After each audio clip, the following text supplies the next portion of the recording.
ನನ್ನ ಹೆಸರು ಗಂಗೋತ್ರಿ. ಗೌರಿಬಿದನೂರು. ಟೈಲರಿಂಗು ಕಲಿತಾ ಇದ್ದೀನಿ ಇಲ್ಲಿ. ಹುಕ್ಸ್ ಹಾಕೋದು, ಹೊಲಿಯೋದು ಅದೆಲ್ಲ ಬರುತ್ತೆ.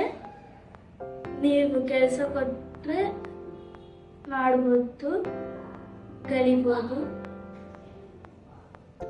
ಇವಳ ಹೆಸರು ಗಂಗೋತ್ರಿ ಅಂತ, ಬುದ್ಧಿಮಾಂದ್ಯ ಮಗು. ಮತ್ತು ಇವಳು ನಮ್ಮ ಸಂಸ್ಥೆಯಲ್ಲಿ ಸುಮಾರು 5 ವರ್ಷಗಳಿಂದ ಅವಳು ಇಲ್ಲಿಗೆ ಬರ್ತಾ ಇದ್ದಾಳೆ. ಅವಳು ಕೆಲಸನ ಕಲಿಯೋದಕ್ಕೆ ಪ್ರಯತ್ನ ಪಡ್ತಾ ಇದ್ದಾಳೆ.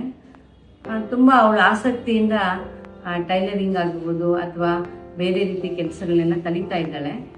ಅವ್ರ ತಾಯಿ ಸಹ ಒಂದು ಗವರ್ಮೆಂಟಲ್ಲಿ ಕೆಲಸ ಮಾಡ್ತಾ ಇದ್ರು. ಸೊ SSLC ಫೇಲ್ ಆಗಿದ್ದಾಳೆ. ಅದಕ್ಕೋಸ್ಕರ ಅವರು ಅಲ್ಲಿ ಗವರ್ಮೆಂಟಲ್ಲಿ ಕೆಲಸ ಕೊಡೋಣ ಅಂತ ಕರ್ಕೊಂಡೋಗಿ ನೋಡಿ ಮತ್ತೆ ಅವಳು ಸ್ವಲ್ಪ ಬುದ್ಧಿಮಾಂದ್ಯತೆ ಇರೋದ್ರಿಂದ ಅವರು ಕೆಲಸ ಕೊಡೋದಕ್ಕೆ ನಿರಾಕರಣೆ ಮಾಡಿದ್ದಾರೆ. ಆದರೂ ಸಹ ಅವಳಿಗೆ ಕೆಲಸದ ಅವಶ್ಯಕತೆ ತುಂಬ ಇದೆ. ಅವಳಿಗೆ ಅವಕಾಶ ಕೊಟ್ಟರೆ ಅವಳು ನಿಧಾನಕ್ಕೆ ಕಲಿತು ಕೆಲಸ ಮಾಡಬಲ್ಲಳು ಅನ್ನುವಂತಹ ನಂಬಿಕೆ ಇದೆ.